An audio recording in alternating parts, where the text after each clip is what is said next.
காவிரி மேலாண்மை ஆணையம் தெளிவுபடுத்தி விட்டது. காவிரி நீர் ஒழுங்காற்று குழு அறிவிக்கப்பட்டவாறு காவிரி மேலாண்மை ஆணையம் கர்நாடக அணையிலிருந்து கர்நாடக மாநிலத்தில் உள்ள அணையிலிருந்து 15 நாட்களுக்கு தினந்தோறும் 3500 கனஅடி தண்ணீர் திறந்து விட வேண்டும் என்று ஆணையம் தெளிவான உத்தரவை பிறப்பிக்கப்பட்டது.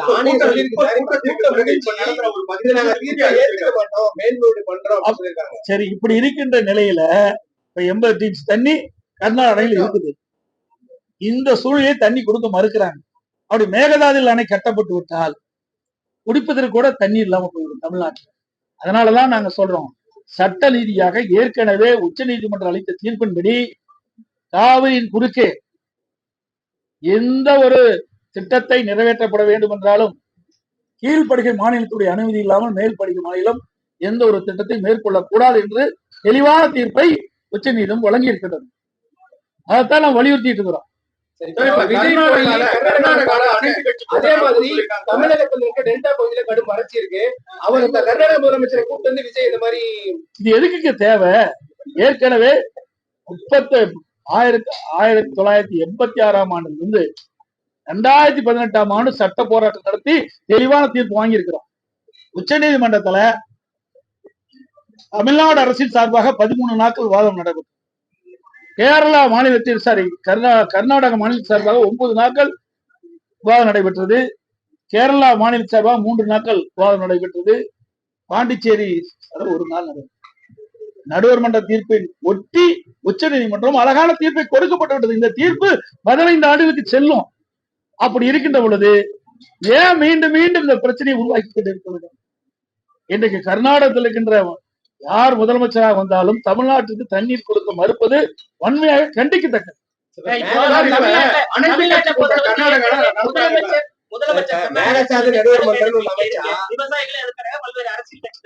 இப்ப சிவகுமார் அங்க முதலமைச்சர் என்ன இப்ப வர வேண்டாம், வேற டேட்ல ஒத்தி வச்சுக்கலாம் அப்படிங்கிற மாதிரி ஒரு தகவலை சொல்லியிருக்காரு. நாங்களும் சொல்றோம், நான் மட்டும் சொல்லல, இன்றைக்கு தமிழ்நாட்டில் இருக்கிற விவசாய சங்க தலைவர்களும் அதான் சொல்றாங்க, பல எதிர்கட்சிகளும் அதான் சொல்லுது. இன்றைக்கு பெங்களூர் செல்ல வேண்டாம், ஏற்கனவே நமக்கு தெளிவான தீர்ப்பு கொடுக்கப்பட்டிருக்கிறது, நீங்கள் சென்றாலும் அங்கே தண்ணீர் கிடைக்காது. ஏற்கனவே மாண்புமிகு அம்மாவில் உச்ச நீதிமன்ற தீர்ப்பின்படிதான் கர்நாடகத்துக்கு போனாங்க. ஆனா அப்போ அங்க எதுவுமே நடக்கல. நீதிமன்றம் போய்தான் நாம நீதியை பெற வேண்டிய சூழ்நிலை ஏற்பட்டது. அதே நிலைதான் இப்பொழுது ஏற்படும். அதைத்தான் வலியுறுத்தி அனைத்து கட்சி தலைவர்களுமே நாம சொல்லிட்டு இருக்கிறோம். கர்நாடக முதலமைச்சரை சந்திக்க வேற அது அவர்தான் கேட்கணும். திரு ஜோசப் விஜய் அவர்கள் தான் கேட்கணும். அதாவது இது அவரு தண்ணி திறக்கிறதுக்கு அனைத்து அரசியல் கட்சி தலைவர் கூட்ட வேண்டும் கூட்டுறாரு. ஆனா இங்க இருக்கிற முதலமைச்சர் நான் மட்டும் இல்ல, அனைத்து இந்திய அண்ணா திராவிட கழகம் மட்டும் இல்ல, இன்றைக்கு பல அரசியல் கட்சி தலைவர்களும் இந்த மேகதாது பிரச்சனை குறித்து ஒரு விரிவான விவாதம் நடக்க வேணும், விரிவான கருத்து பரிமாற்றம் செய்ய வேண்டும். அதற்காக இந்த அரசாங்கம், டிவிக்கு அரசாங்கம் அனைத்து அரசியல் கட்சி தலைவர்களும் அழைத்து நீங்க ஒரு கருத்தை கேளுங்க, அதோட தமிழ்நாட்டுக்கின்ற டெல்டா மாவட்டத்தில் இருக்கின்ற முக்கிய அரசியல் கட்சி விவசாய சங்க தலைவர்களையும் அழைத்து கருத்தை கேட்டு சட்ட வல்லுநரோடு கலந்து ஆலோசித்து ஒரு நல்ல முடிவை எடுக்க வேண்டும் தான் நாம் வற்புறுத்தோம். ஆனா இது எதையுமே அவர்கள் எடுத்துக்கொள்ளவே இல்லையே, பொருட்படுத்தவே இல்லையே. எல்லா விஷயத்திலும் ஒரு முதலமைச்சர் மௌனம் காக்குறாரு, இதை எப்படி பாக்குறீங்க? நீங்க ஒரு முதலமைச்சர் இருக்கீங்க, மௌன புரட்சி செய்வதிலே வல்லவர் என்றுதான் நான் பார்க்கிறேன். வேற என்ன சொல்ல முடியும்? ஒரு முதலமைச்சர் பொறுப்பு கொடுக்கப்பட்டிருக்கிறது, அவர் பொறுப்பை உணர்ந்து செயல்பட வேண்டும். எவ்வளவு பெரிய பொறுப்பு! 8 கோடி தமிழ் மக்களுடைய வாழ்வாதாரத்தை பாதுகாக்கக்கூடிய பொறுப்பு முதலமைச்சர். ஒரு தமிழகத்தில் ஒரு பிரச்சனை வருகின்ற பொழுது, அது உணர்வுபூர்வமான பிரச்சனை வருகின்ற பொழுது, அது வறட்சி நிலைமை கொண்டு இருக்கின்ற பொழுது, இந்த மாதிரி பிரச்சனை வருகின்ற பொழுது உன்னிப்பாக கவனித்து பல அரசியல் கட்சி தலைவர்கள் சொல்கின்ற கருத்தை உள்வாங்கி அதற்கு ஏற்றவாறு இந்த அரசு செயல்பட்டா ஒரு நல்ல அரசு. ஆனா இரண்டாவது விதமா செயல்பட்டு கொண்டிருப்பது வருத்தம் அளிக்குது. இது என்ன மாதிரியான எதிரொலிக்கும்? மேகதாது விவகாரமா இருக்கட்டும், விவசாயிகளுக்கு கடன் பிரச்சனையா இருக்கட்டும், பட்ஜெட் கொடுத்தோடல இப்ப நம்ம அதிமுக சார்பாவோ இல்ல பொறுத்திருந்து பாருங்கள் என்ன நடக்கும். சார், இன்னும் சொல்ல போனா அமைச்சர்கள், அவங்க எம்எல்ஏக்கள், நிர்வாகிகள் மீது கூட பல குற்றச்சாட்டுகள் கொடுத்து அதுல கூட மௌனம் காக்குறாங்க. நான் ஏற்கனவே சொல்லிட்டேன். மௌன புரட்சி செஞ்சுட்டு இருக்காரு. நாங்க என்ன செய்யறது? அதாவது சட்டமன்றத்திலையும் பேசுறோம், அதுக்கும் பதில் சொல்ல மாட்டேங்கிறாரு. ஆனா அழகா அதை முடிச்ச பிறகு பதில் சொல்லிக்கிட்ட பொழுது அவர்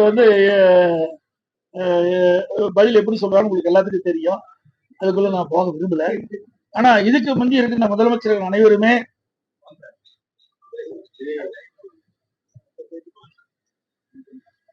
இப்போ தமிழ்நாடு முதலமைச்சர்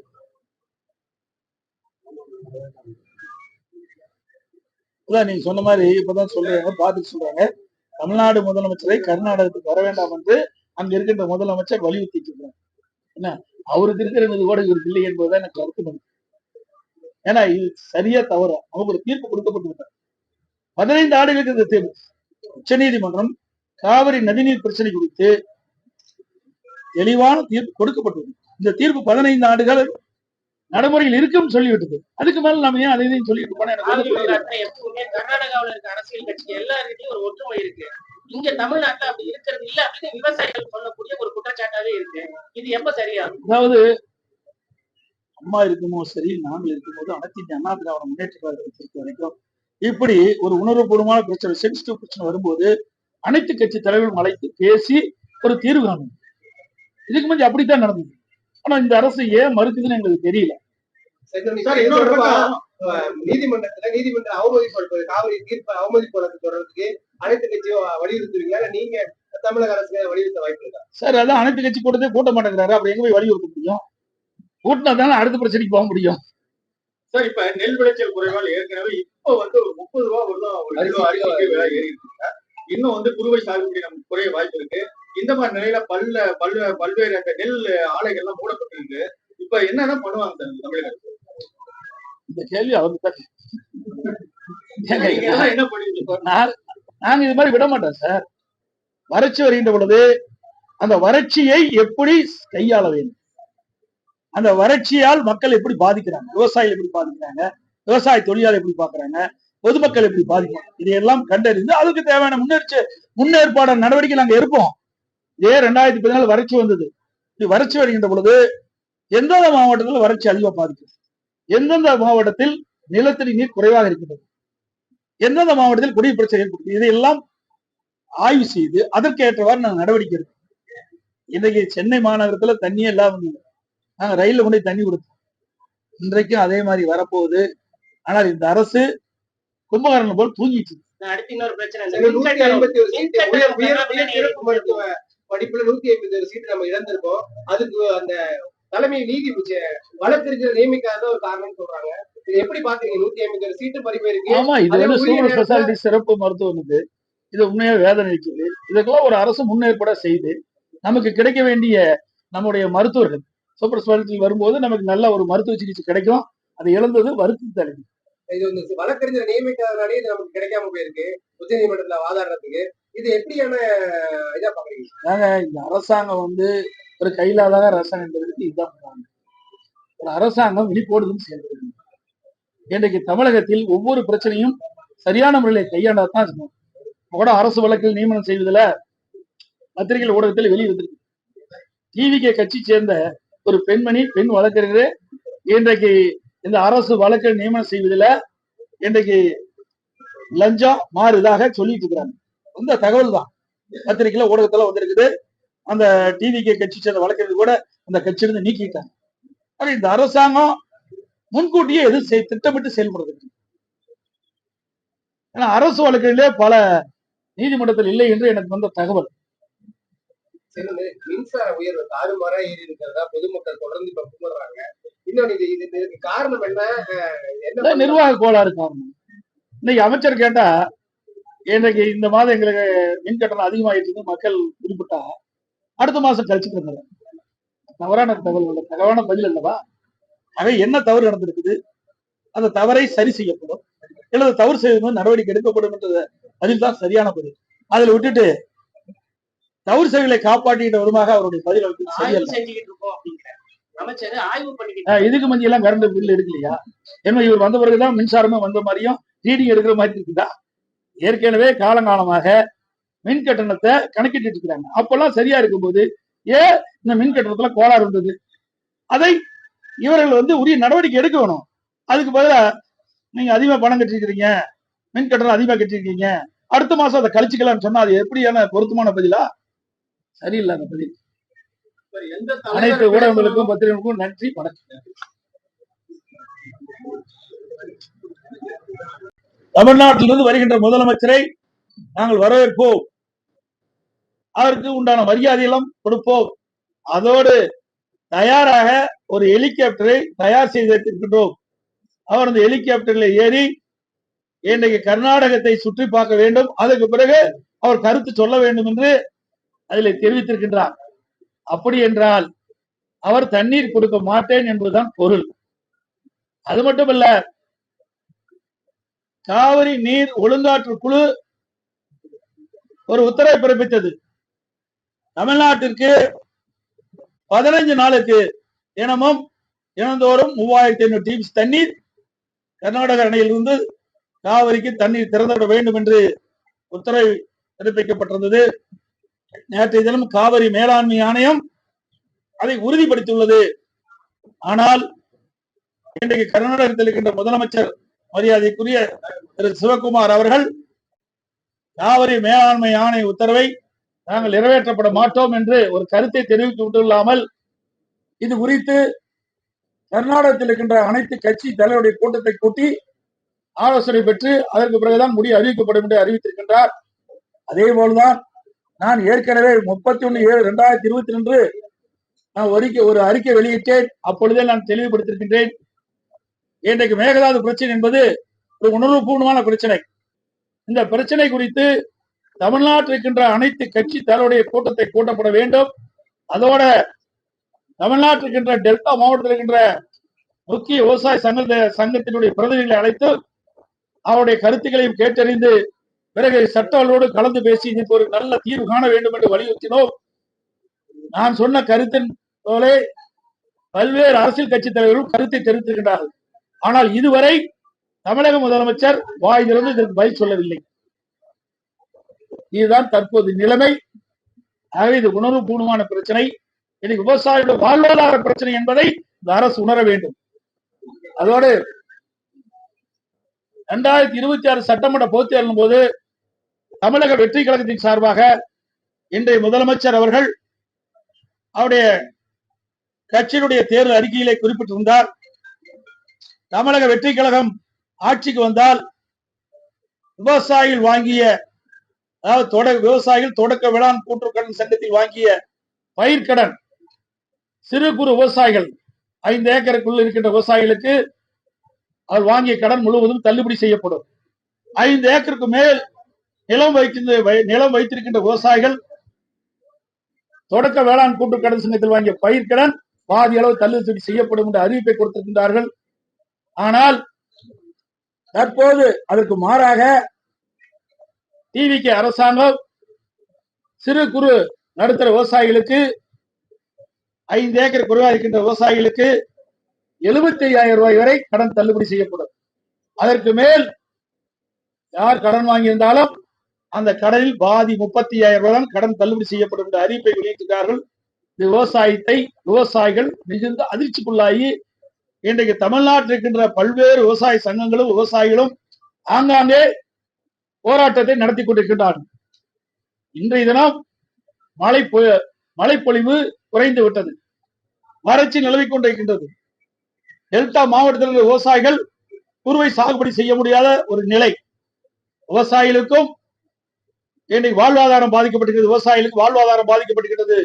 விவசாய தொழிலாளிகளும் பாதிக்கப்பட்டிருக்கிறார்கள், வேலை இல்லாமல் பாதிக்கப்பட்டிருக்கிறார்கள்.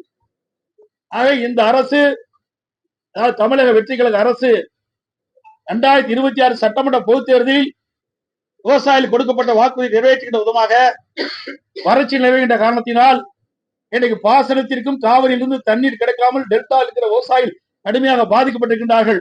தமிழ்நாட்டில் இருக்கின்ற அனைத்து மாவட்டத்தில் இருக்கின்ற விவசாயிகளும் மழை பொழிவு இல்லாததால் விவசாய பணிகள் கடுமையாக பாதிக்கப்பட்டிருக்கிறது. விவசாயிகளுடைய வாழ்வாதாரம் கடுமையாக பாதிக்கப்படுகிறது. ஆகவே இந்த அரசு 2026 சட்டமன்ற தேர்தலில் கொடுக்கப்பட்ட வாக்குறுதி நிறைவேற்றுகின்ற விதமாக அந்த கடன் தள்ளுபடி செய்ய, முழுமையாக கடனுடைய விவசாயிகளுடைய கடன் முழுவதும் தள்ளுபடி செய்ய வேண்டும் என்று வலியுறுத்துகின்றேன். 6ஆம் தேதி நடைபெறுகின்ற வேளாண் பட்ஜெட்டிலே இன்றைய முதலமைச்சர், இன்றைக்கு இருக்கின்ற அரசு அதை அறிவிக்கப்பட வேண்டும். ஒடுக்கப்பட்ட வாக்குறுதியை நிறைவேற்ற வேண்டும் என்றுதான் கேட்கின்றோம். காலத்தினுடைய கால சூழ்நிலை வறட்சி நிலவுகின்றது. வறட்சியால் விவசாயிகள் விவசாயம் செய்ய முடியாது. போதிய தண்ணீர் கிடையாது. டெல்டா மாவட்டத்திலே தண்ணீர் இல்லாத காரணத்தினாலே விவசாயிகள் பயிர் சாகுபடி செய்ய முடியவில்லை. தமிழகம் முழுவதும் மழை பொழிவு இல்லாத காரணத்தினாலே இன்றைக்கு கடுமையாக விவசாயிகள் பாதிக்கப்படுகின்றார்கள். இதெல்லாம் கருத்திலே கொண்டு இந்த அரசு வேளாண் பட்ஜெட் 6ஆம் தேதி வருகின்றது. அந்த வேளாண் பட்ஜெட்டிலே கடன் தள்ளுபடி செய்கின்ற அறிவிப்பை வெளியிடப்பட வேண்டும். அப்படி வெளியிடப்படவிட்டால் தமிழ்நாடு தழுவிய மிகப்பெரிய விவசாயிகளுடைய ஆதரவை திரட்டி கடன் தள்ளுபடி செய்கின்ற ஒரு நோக்கத்தோடு அனைத்து இந்திய அண்ணா திராவிட முன்னேற்ற கழக சார்பாக மாபெரும் கண்டன ஆர்ப்பாட்டம் தமிழ்நாடு முழுவதும் அனைத்து மாவட்டங்களிலும் நடைபெறும்.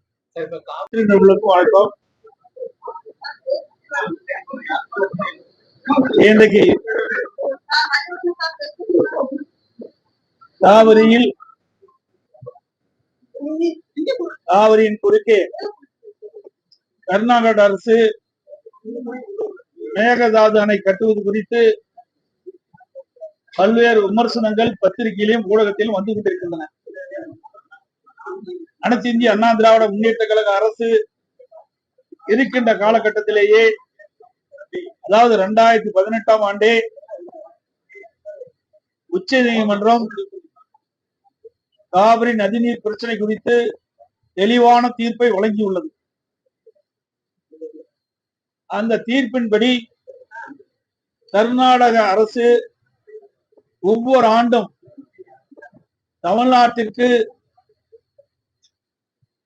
உச்ச நீதிமன்றம் அளித்த தீர்ப்பின்படி மாதாந்திர வாரியாக கர்நாடக அணையிலிருந்து காவிரியில் தண்ணீர் திறக்கப்பட வேண்டும். ஆனால் உச்ச நீதிமன்றம் தீர்ப்பு வழங்கிய பிறகும் கர்நாடக அரசு ஒவ்வொரு ஆண்டும் குறிப்பிட்ட காலத்தில் காவிரியில் தண்ணீர் திறப்பதில்லை. தமிழ்நாடு அரசு ஒவ்வொரு ஆண்டும் கர்நாடகத்திலே வாதாடி போராடித்தான் தண்ணீரை கர்நாடகத்திலிருந்து தண்ணீரை பெறக்கூடிய நிலை இருந்து வருகிறது. தற்போது புதிதாக கர்நாடகத்திலே முதலமைச்சராக பொறுப்பேற்றுள்ள முதலமைச்சர் அவர்கள் மேகதாதிலே அணை கட்டிய தீர வேண்டும் என்று பத்திரிகையிலும் ஊடகத்திலும் செய்தி வெளியிட்டுள்ளார்கள். இது வன்மையாக கண்டிக்கத்தக்கது. இது குறித்து நான் 31/7/2026 அன்று ஒரு தெளிவான அறிக்கையை நான் வெளியிட்டிருக்கிறேன். மேகதாது காவிரியின் குறுக்கே மேகதாதில் அணை கட்டப்பட்டு விட்டால் டெல்டா மாவட்டம் பாலைவனமாகிவிடும். தமிழகத்தில் 20 மாவட்டத்திற்கு காவிரி நீர் குடிநீர் ஆதாரமாக விலகிக் கொண்டிருக்கிறது. இப்படி இருக்கின்ற இந்த சூழ்நிலையில் கர்நாடகத்தில் புதிதாக பொறுப்பேற்றுள்ள முதலமைச்சர் அவர்கள் 2 மாநிலத்திற்கும் நல்லுறவுகளை சிதைக்கின்ற விதமாக, அதோடு இன்றைக்கு தமிழ்நாட்டில் புதிதாக அமைந்துள்ள தமிழக வெற்றி கழகம் ஆட்சி அமைந்திருக்கின்றது.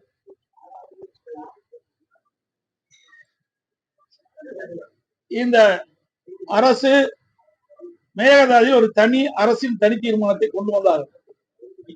அந்த அரசின் தனி தீர்மானத்தில் சட்டமன்ற உறுப்பினர்களுக்கு வழங்கப்பட்டு அடுத்த நாள் சட்டமன்றம் கூடுகின்ற பொழுது சட்டமன்ற அவையிலும் அந்த அரசின் தனி தீர்மானம் வைக்கப்பட்டிருக்கின்றன. அதை ஒட்டி இன்றைய முதலமைச்சர் திரு ஜோசப் விஜய் அவர்கள் அந்த அரசின் தனி தீர்மானத்தை முன்மொழிந்தார்கள். பிறகு அவருடைய கட்சியினர் வழிமொழிந்தார்கள். விவாதம் விடப்பட்டது. எதிர்வரிசையில் இருக்கின்ற கட்சி தலைவர்கள் அந்த விவாதத்திலே பங்கு பெற்று அவருடைய கருத்துக்களை தெரிவித்தோம்.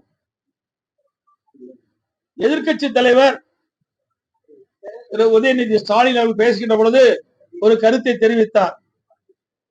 அந்த கருத்தின் அடிப்படையில முதலமைச்சர் அவர்கள் தங்களுடைய பதில் உரையில நடுவர் மன்றம் அமைக்கப்படுவது குறித்து கருத்தை தெரிவித்தார். இது தவறானது. ஏற்கனவே அரசின் தனி தீர்மானத்தில் எது முன்மொழியப்பட்டதோ அதைத்தான் அவர் பதில் உரையிலே தெரிவித்திருக்க வேண்டும். ஒரு திருத்தத்தை மேற்கொள்ள வேண்டும் என்றால் சட்டப்பேரவை விதி 104 கீழ் என்ன திருத்தம் மேற்கொள்ளப்படும் என்று அவை தலைவருடைய அனுமதி பெற்று அவையில் முன்மொழிய வேண்டும். பிறகு விவாதத்துக்கு எடுத்துக் கொள்ளப்பட வேண்டும், ஓட்டெடுப்பட வேண்டும். பிறகுதான் ஏற்கனவே அரசியல் தீர்மானத்தில் சேர்க்கப்பட வேண்டும். இதுதான் 104 சட்டப்பேரவை விதி 104 கீழ் தெரிவிக்கப்படுகிறது. இது குறித்து தான் நாங்கள் நீதிமன்றத்தில் வழக்கு தொடர்ந்திருக்கின்றோம். தற்போது நடுவர் மன்றம் தேவையற்றது. ஏனென்று சொன்னால் ஏற்கனவே 2018 ஆண்டு உச்ச நீதிமன்றத்திலே காவிரி நதிநீர் பிரச்சனை குறித்து ஒரு தெளிவான தீர்ப்பை கொடுக்கப்பட்டு விட்டது. அதோடு பத்திரிகையிலும் ஊடகத்திலும் செய்தியில் வந்து கொண்டிருக்கின்றன. திரு கர்நாடக முதலமைச்சர் அவர்களும் செய்தி வெளியிட்டிருக்கின்றார். 5ஆம் தேதியோ அல்லது 3ஆம் தேதியோ அல்லது 5ஆம் தேதியோ தமிழ்நாட்டுடைய முதலமைச்சர் திரு ஜோசப் விஜய் அவர்கள் கர்நாடக சென்று பெங்களூருக்கு சென்று அங்கு இருக்கின்ற முதலமைச்சரோடு பேச்சுவார்த்தை நடைபெறும் என்று பத்திரிகையில் ஊடகத்திலும் செய்தி வந்து கொண்டிருக்கிறது. இதை தவிர்க்கப்பட வேண்டும்.